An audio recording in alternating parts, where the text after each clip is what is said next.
Hola amigos, ¿cómo están? Mi nombre es Chaim Weisblut y este es el canal Creyente Racional. En esta oportunidad les quiero presentar la primera parte de un debate que tuve la oportunidad de tener con un doctor en biología molecular respecto de la teoría de la evolución del estilo darwiniana. En poco tiempo tuve la oportunidad de presentar brevemente los argumentos que quise presentar respecto a las dificultades que considero son importantes respecto de la teoría de la evolución del estilo darwiniana y escuchar sus respuestas. Dígame qué les parecieron los argumentos cruzados, déjame tus comentarios y después los invito a que si les interesa seguir viendo los próximos videos que estaré publicando sobre este debate. Nos vemos. Para ir directo al asunto, no sé si ustedes leyeron o oyeron lo de Jaime. Jaime da 10 argumentos científicos para intentar demostrar que la teoría evolucionista de Darwin, de lo que siguió Darwin, no tiene un estatuto científico suficientemente acreditado. Esa es su postura central. Son 5 argumentos. Y Alejandro considera que esos 5 argumentos no tienen base científica sólida. Y ese debate vamos a escuchar. ¿Cómo organizamos la discusión? Le vamos a dar a Jaime 5 minutos para que exponga, digamos, lo que está intentando hacer con su video y, en fin, con las distintas iniciativas que en este plano está tomando. Una introducción de Jaime y después, entonces, cada uno de los argumentos, cada uno de los 5 cuestionamientos a la teoría darwiniana. De ahí que Jaime, respuesta, réplicas contra réplicas, y vamos al el segundo argumento, el tercero, el cuarto y el quinto. Intentando que cada uno no dure más de 15 minutos, en un formato de conversación abierta y sabemos que va a ser completamente fraternal. Porque somos toda gente aquí amiga y nos juntamos ya más de una generación. Así que adelante, Jaime. Alguien pregunta perdón Mario, alguien me pregunta por la presentación de los dos ponentes, por así decir. Entonces esto lo voy a hacer Mario, pero lo hago yo rápidamente. Jaime nació en México, es ingeniero civil ambiental, licenciado en estética de la Católica, tiene estudios avanzados en judaísmo y es rabino de la comunidad ortodoxa judía en Chile, de una de las comunidades ortodoxas judías en Chile. Alejandro Roth nació en Chile, licenciado en Ciencias Biológicas y doctor en Ciencias Biológicas de la Universidad Católica, profesor asociado del Departamento de Biología y subdirector de la Escuela de Pedagogía Científica de la Facultad de Ciencias de la Universidad de Chile. Esos son nuestros invitados de hoy día. Adelante, Jaime. Muchas gracias. Bueno, amigos, gracias por asistir a este evento. Primero que nada quiero agradecer a mi estimado debatiente, el doctor Alejandro Roth, a quien no había visto yo creo en más de 20 años, así que un gusto verte, un gran saludo, ¿verdad? Quiero agradecerle públicamente a Alejandro esta oportunidad, porque bajo todas las perspectivas es para mí un privilegio y yo creo que me va a enriquecer mucho este foro. Porque tal como se le salió una vez, cuando le patinó por televisión a Carlos Caselli en una transmisión de un partido de fútbol, cuando una vez dijo, no tengo por qué estar de acuerdo con lo que pienso. Una frase de profundidad filosófica y psicológica no menor. Si resulta ser que durante la discusión descubro errores o información nueva, estaré feliz de cambiar de opinión.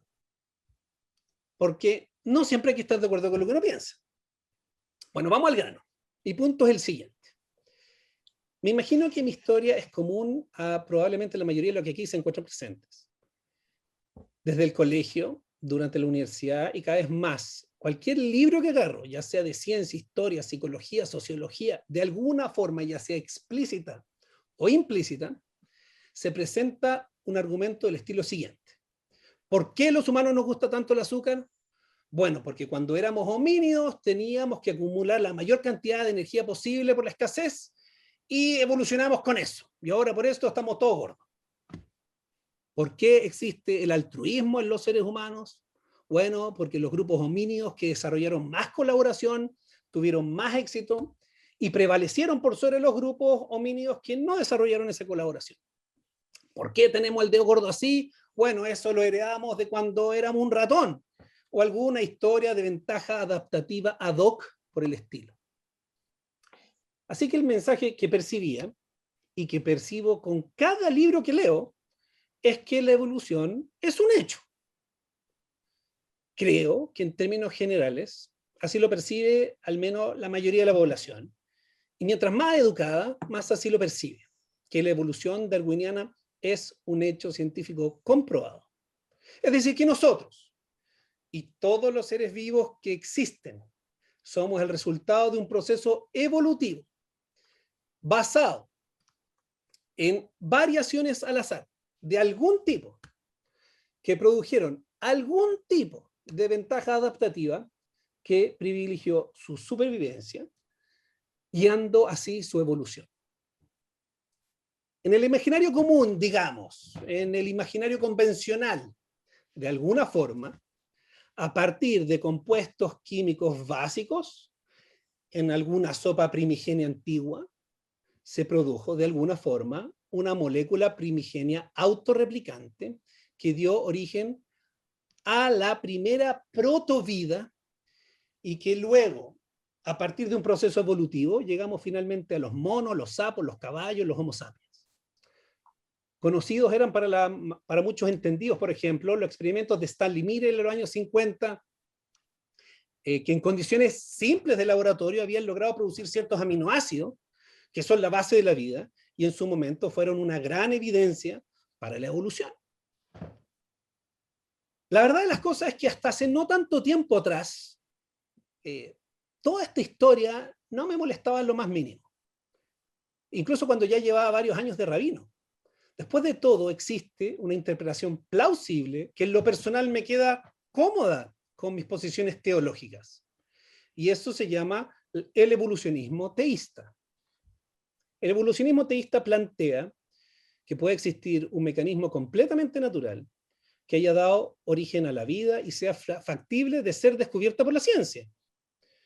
Esta postura básicamente diría que Dios orquestó todo el sistema, las leyes naturales, y que dio las mutaciones al azar entre comillas, por lo tanto, y que definió qué mutación conferiría una ventaja adaptativa. Así que mi problema con la evolución no se gatilló por problemas teológicos, eso lo quiero dejar claro. Como es la vida, varias cosas me llevaron a profundizar sobre el tema. Una de ellas, entre otras, fue, por ejemplo, conversaciones con mi ilustre padre aquí presente, que me llevaron a investigar desde la ciencia el tema del origen de la vida y la evolución de las especies más en profundidad. Me acuerdo, estábamos caminando ahí en la costa de Zapallar, hablando de cosas profundas, hablando de estos temas, no sé si te acuerdas, ¿verdad? Bueno, la cosa es que me puse a estudiar y ahí me encontré con que mi imagen sobre la evolución no era tan así como me la habían pintado. Aquí les presento algunos de los descubrimientos que me llevaron a la conclusión que tengo hasta el minuto de hoy, a menos que el doctor Alejandro acá me ayude a clarificar mi error, de que la evolución, al menos como se alimenta en los colegios, la radio, las universidades y los libros, está lejos de ser una teoría científica establecida. Ahora, una aclaración muy importante. ¿Qué es lo que se llama evolución? No es tan fácil de definir. ¿Qué es lo que cae en su definición? Es un tema bastante más complejo, en verdad. Hice un video de resumen en mi canal Creyente Racional, para los que quieran suscribirse, suscríbanse, ¿verdad? Explicando a grosso modo las diferentes premisas y actitudes respecto de la definición y las implicancias que tiene la evolución. Otra aclaración importante de decir es que, en mi opinión, es bastante evidente que hubo evolución de especies. Vemos formas más primitivas hace 500 millones de años que las de hace 60 millones de años, siendo en general las de 60 millones de años más primitivas que las de la actualidad. Eso podríamos llamarlo, por así decirlo, el hecho de la evolución. La pregunta se centra más bien en el mecanismo, es decir, ¿cómo ocurre esta evolución? Y si es que sabemos cómo fue. Ya sea el mecanismo darwiniano, neodarwiniano, Modern Synthesis MS o Extended Evolutionary Synthesis EES, que es la última versión, o como quieran llamarlo en verdad. entiendo que todos son en el fondo colores, distintas tonalidades de una idea básica que es variación al azar más selección natural. Esta es la definición que usaré entonces. Variación al azar más selección natural en toda su gama de tonos y colores. Es lo que estoy llamando acá darwinismo, para que estemos claros en los términos y no tengamos discusiones de sordo. Ahora bien, desde mi punto de vista, la tarea de defender mi posición es bastante más simple, en mi opinión, que la tarea de mi estimado debatiente. Simplemente voy a tratar de demostrar que, de acuerdo a mi conocimiento disponible, por lo que estoy llamando ahora darwinismo, no es conocimiento científico demostrado, digamos del estilo de la primera o de la segunda ley de la termodinámica, sino más bien un conjunto de buenas explicaciones científicas puntuales que son capaces, en algunos casos, de explicar satisfactoriamente algunos fenómenos puntuales, pero que no serían capaces de lograr las grandilocuentes aspiraciones de explicar el mecanismo del origen y la evolución de todas las especies, por lo menos hasta el día de hoy. La tarea de mi contrincante me parece un poquito más formidable, porque según entiendo estaría apoyando en forma afirmativa y positiva. Déjale a tu contrincante que defina su tarea. ¿Ah? Deja que tu contrincante defina su tarea. Ah, bueno, está bien. ¿Tomar un minuto, Jaime? Un segundito. Déjame terminar. Voy a terminar nomás, listo. Dale. Bueno, hay 5 grandes problemas que encontré. Hay otros también. Pero por ahora veremos 5, ¿verdad? Siendo el primero, sin duda, el que me pareció más concluyente, y es el problema de la información genética, el origen de la información genética. Vamos a presentar, a partir con esa presentación después de que hable el Alejandro. Solo tenemos breve tiempo, unos 5 minutos por tema alrededor de ese tema, así que voy a ir bien rápido, tratando de mantener la claridad, así que va a ser mucha información en poco tiempo, así que ojalá que no se desmotiven con la atención. Gracias, Jaime. ¿Quieres un introito breve, Alejandro? Brevísimo. Sí. Yo quiero, primero que nada, poner bueno, muchas gracias, Jaime. La verdad es que encuentro muy interesante poder discutir y visibilizar toda esta problemática que tiene desde la ciencia el tocar temas que son bien profundos, porque como tú dices, claro, todo queda al final en darwinismo, en esta evolución de descendencia con variación, y todos seguimos hablando un poco de Darwin, pero pensemos, Darwin es un caballero del siglo XIX, fue muy importante, fue revolucionario, pero hemos avanzado 2 siglos. Entonces, una cosa que me gustaría comentar es que esta síntesis extendida es mucho más que la variación al azar y la selección natural, ¿ya?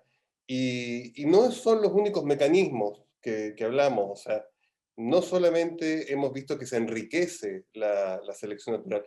La selección natural es uno de los mecanismos posibles y es el mecanismo que vemos eventualmente más fácil de observar para nosotros. Pero tenemos muchos otros, entre los cuales yo, entre otros, voy a mencionar la deriva natural, que es, por decirla nacional, de nuestro insigne y ahora fallecido Humberto Maturana. Entonces, para que entremos en temas un poquitito más amplios también, y justamente por eso es que yo creo que va a ser interesante que conversemos de estos temas, porque tú planteas dudas que se han planteado desde la ciencia sobre estos problemas. Y creo que hemos ido viendo algunas respuestas, así que va a ser muy interesante esto. Muy bien, vamos entonces con el primer argumento de Jaime. Adelante, Jaime. Muy bien. Como digo, darwinismo lo utilizo porque, siguiendo los consejos de mi padre, eso es el entendimiento convencional.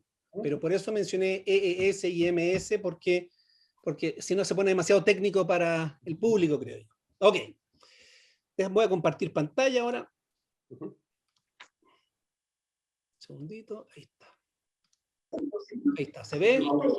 Se ve muy bien. ¿Ya? Hay algunos que está teniendo ruido por ahí, por favor, si pueden silenciarlo, sería bueno. Entonces, ya. Problema número 1, el origen de la información. A ver, ¿hay alguno que tiene un ruido por ahí? Ya lo silencié. Eso, ya. Ok, muy bien. Entonces, para partir debemos entender, a grosso modo, cómo funciona la información genética. La información genética está contenida en el ADN mediante 4 compuestos llamados bases nitrogenadas o nucleótidos. Silenciar, por favor, a esta persona. Que por simpleza se identifican por las letras. Oye, perdón, voy a interrumpir, Jaime. ¿Puedes, Miguel Roth, silenciarlos a todos, excepto a Javier, a Jaime? Eso. Entonces, la información genética está contenida en el ADN mediante 4 compuestos llamadas bases nitrogenadas o nucleótidos, que por simpleza se identifican con las letras C, G, A, T, aquí en distintos colores, azul, amarillo, rojo, etc. Lo que se llama el código genético son agrupaciones de estas 3 letras que indican el orden en que deben colocarse los aminoácidos para formar cadenas de aminoácidos. Los aminoácidos, por así decirlo, son los ladrillos, las piezas de Lego que constituyen las proteínas, que son la base de los organismos vivos, que cuando se termina de formar la cadena, entonces comienzan a reorganizarse y a doblarse para adoptar su forma final.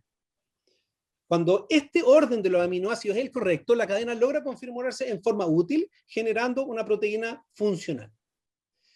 Para hacerse una idea, los seres humanos estamos conformados de alrededor de 80.000 proteínas. También, para hacerse una idea, el número de aminoácidos de las proteínas oscilan en alrededor de unas 150 aminoácidos a unos 10.000 aminoácidos en los casos más extremos. Ahora, el punto central que quiero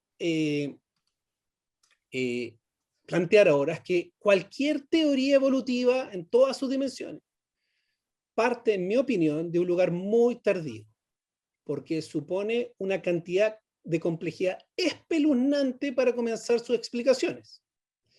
Pero sin explicar el origen de esa complejidad, básicamente se ha explicado muy poco desde el punto de vista grandioso de estas teorías, sacándola de raíz de ser una teoría científica a ser más bien solo una hipótesis.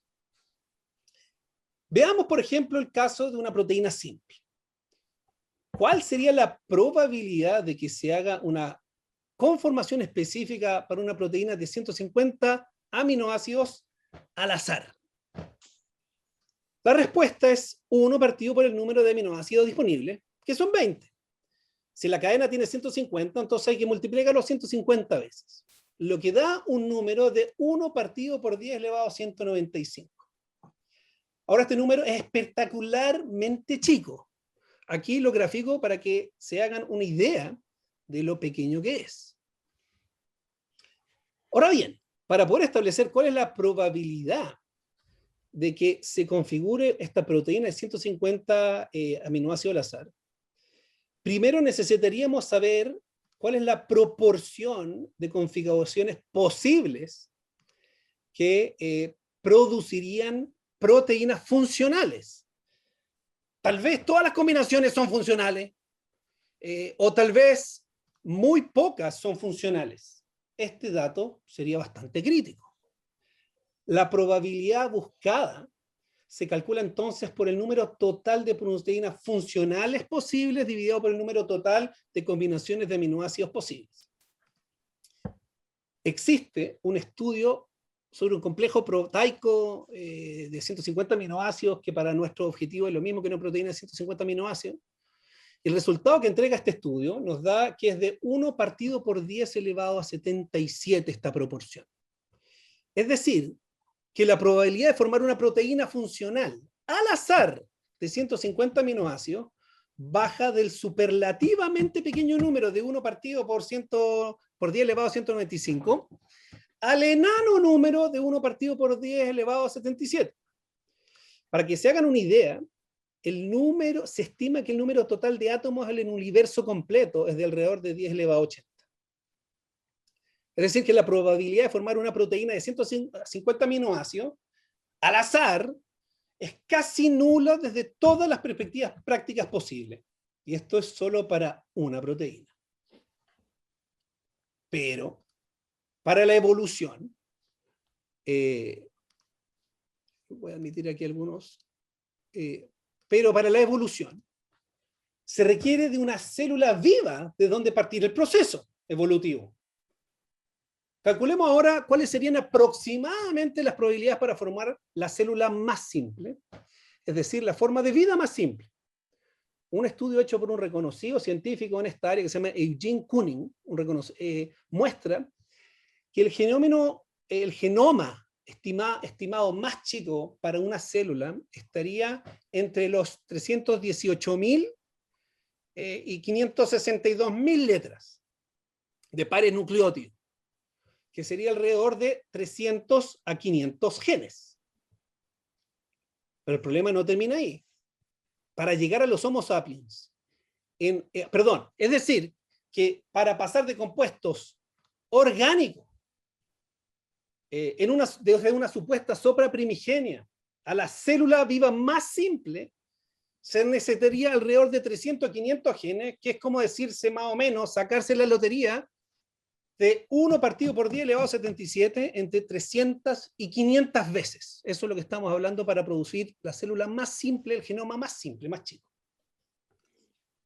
Pero el problema no termina ahí, como dije. Para llegar de ahí, desde lo más chico, a los Homo sapiens, en alrededor de 3.8 billones de años de tiempo disponibles en la historia de la Tierra y la vida, con procesos de lo que hemos llamado del estilo darwiniano, de variaciones al azar más selección natural, debería producir información genética de nada más ni nada menos que 3.200 millones de nucleótidos. Esos son millones de páginas de una enciclopedia británica. Agreguemos a esto que además hay mucha más información que estaba mencionando Alejandro, que se llama información, por ejemplo, epigenética, que la gente no conoce tanto eso, que se refiere a información que está fuera del ADN. Eso es sin considerar la información epigenética. Para resumir el problema de la información genética, y para utilizar un término del matemático David Berlinski, el origen de la información genética tiene un problema de inflación combinatoria aguda, donde a medida que la cantidad de aminoácidos aumenta, los números rápidamente se disparan, tendiendo la probabilidad rápidamente a 1 partido por infinito, que es lo mismo que decir que la probabilidad tiende rápidamente a 0. Y a menos que me equivoque, entiendo que este problema no tiene solución al día de hoy. Termino mis 5 minutos. Muy bien. 7, pero está muy bien. No vamos a ser rígidos en materia de tiempo. Alejandro. Bueno, levanta varias preguntas bien interesantes, ¿ok? Y sería, me voy a permitir un par de cosas, ¿ok? Yo creo que la primera de todas es que la pregunta que tú estás haciendo es más que el origen de la información, es el origen de la vida, ¿verdad? Y en ese sentido, tú estás planteando de que en el origen de la vida necesitamos tener el origen también de esta información, de tener la información genética que sustenta esta vida. Ahora, ahí la pregunta comienza a ser distinta realmente, que es, ¿qué es esto de un ser vivo? ¿Qué es un ser vivo? Y necesita genética un ser vivo. Es indispensable pensar en genética para un ser vivo. Y eso entra en una discusión bien interesante en la cual han mediado varias personas y voy a darme el gusto de usar justamente a Maturana en este sentido, ¿ya?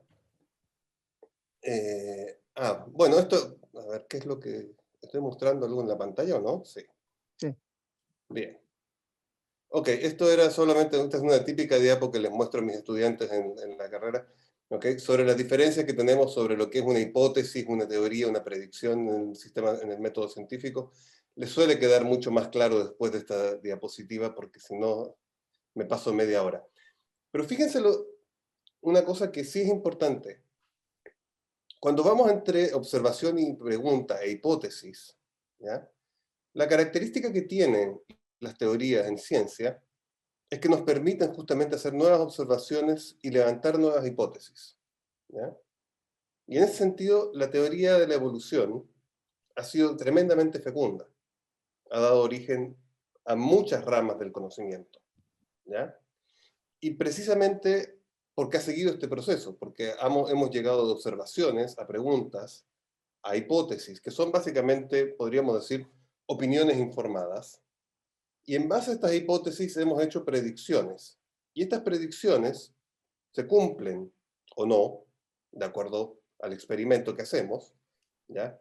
Y de acuerdo al experimento y los resultados, ya sea que rechazamos la hipótesis y volvemos a hacer nuevas predicciones, o cambiamos la hipótesis y hacemos predicciones en base a eso. Y eso ha ido, en la medida que estas hipótesis se van englobando, generando una teoría cada vez más contundente. Y esta teoría justamente ha ido dando origen a lo que es justamente esta síntesis extendida. Pero volviendo al tema del origen de la vida, cuando hablamos de lo que es un ser vivo, y ahí la pregunta pasa a ser si necesitamos realmente considerar el tema de la genética. Y la genética la consideramos realmente la ciencia que estudia la herencia, ¿ya? ¿Y qué es lo que heredamos? ¿Ya?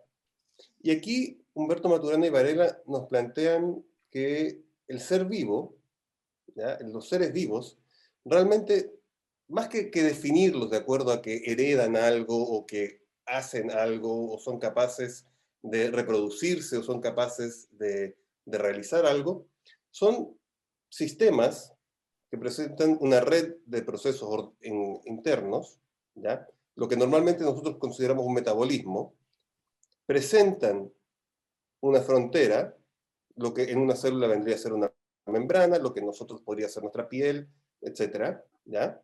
Pero esta frontera que define entre afuera y adentro del ser vivo, ¿ya?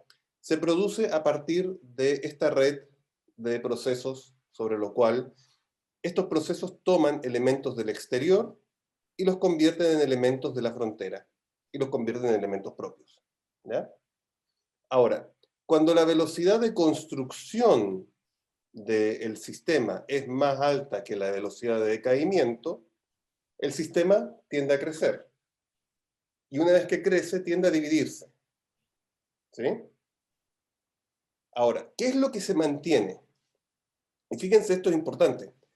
Porque si yo voy y mido en ustedes, si yo les doy a ustedes a tomar un isótopo radioactivo, ¿ok? Y voy y mido en ustedes dentro de 3 años cuántos átomos radioactivos les quedan todavía, no voy a encontrar ninguno. Todos los átomos radioactivos que ustedes tenían ya no están.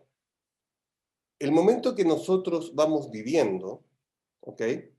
Es totalmente distinto. ¿Qué es lo que se mantiene en el tiempo? ¿Ok?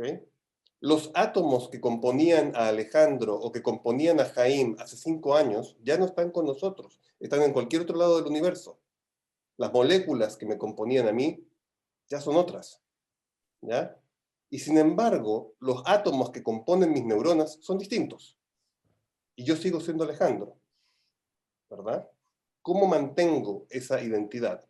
Y lo que pasa es que mantengo esta organización. Entonces, lo que es la constante es la organización, no tanto los átomos del sistema, no tanto la información genética del sistema, podríamos decir.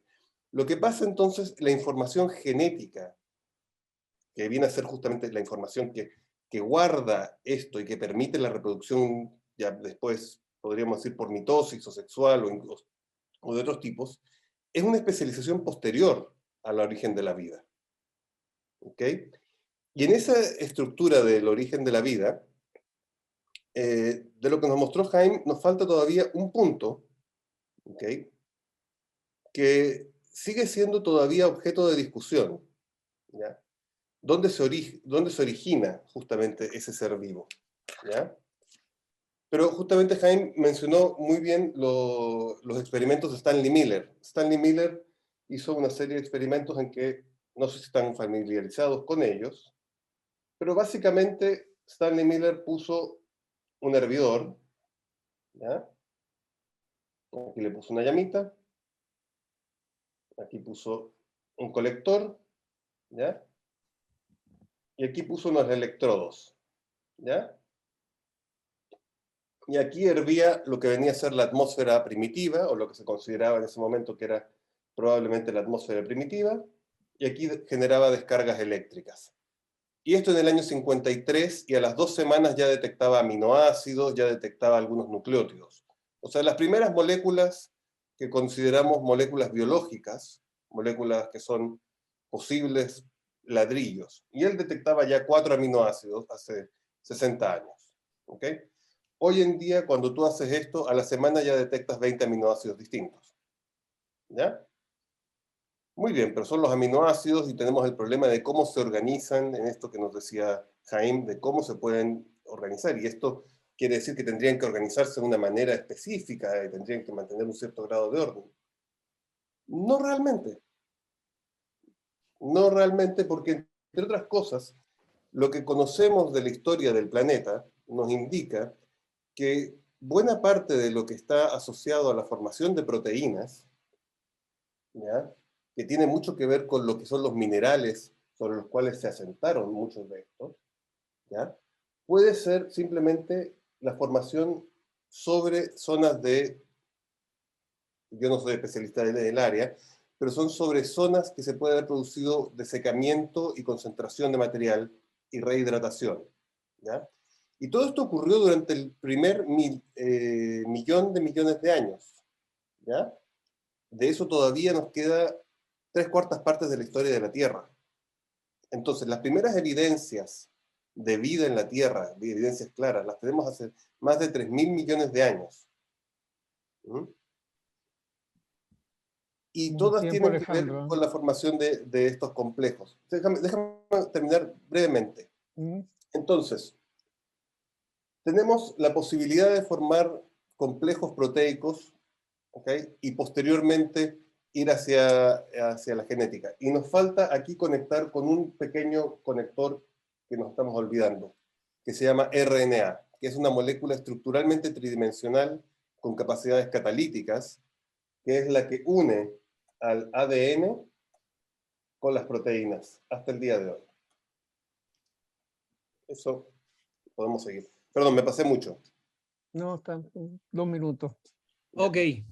Vamos, ¿algún comentario, Sí, Jaime, breve? un par de comentarios chiquititos. Y vamos al otro bloque. Sí, rapidito, mira. Para no entrar en los detalles, mencionar RN, y estoy de acuerdo que la definición de la vida es bien complejo. Yo creo que hay un acuerdo general que en términos básicos lo que se necesita es una reorganización o sea, la capacidad se necesita algún tipo de molécula autorreplicante. Pero yo estaba pensando cómo poder encontrar un criterio que realmente nos defina esto y encontré esta perlita, en mi opinión. Si ustedes ven acá, la Royal Society en Londres ofrece un premio de $10 millones de algo que está asociado entre la inteligencia artificial y el origen de la vida. Dice, where did life and the genetic code come from? ¿De dónde vemos la vida y el código genético? Un precio de 10 millones. Dice acá, el origen de la vida is the hardest question in science, es la pregunta más difícil. No one knows how the first cell came about. Cómo la primera célula ocurrió. Pero hay una pregunta mucho más fundamental. ¿De dónde vino la información? La respuesta va a dar un salto cuántico en inteligencia artificial. Esto podría ser más grande que el descubrimiento del ADN solo. Un premio de $10 millones busca dar el premio. ¿Quién lo evalúa? Desde Harvard, MIT, Oxford, Florida State University. Es muy interesante cuando uno lee acá. Muy, muy interesante, pero ¿sabes qué es lo que pasa? Es que estás planteando de que tiene que haber una especie de creación de información cuando podrías tener un proceso bastante estocástico. Pero si así fuera, no darían $10 millones, opino yo. Bueno, pasemos a la siguiente pregunta. O sea, perdón, pueden gastar plata en lo que dice, how cells don't know, ¿cómo saben las células cómo evolucionar? Ni un solo humano da millones de posibilidades y billones de años va a únicamente colapsar. La vida se adapta. ¿Cómo hace esto? ¿Cómo hacen esto las células? Me parece que... Vamos, Rest my case. bueno, ¿Pasamos al segundo tema? Sí, hay mucho estímulo para ganarse los 10 millones, así que quien quiera concursar, que concurse, pero seguimos con el segundo problema que pone Jaime, el darwinismo. Vamos al segundo problema del darwinismo.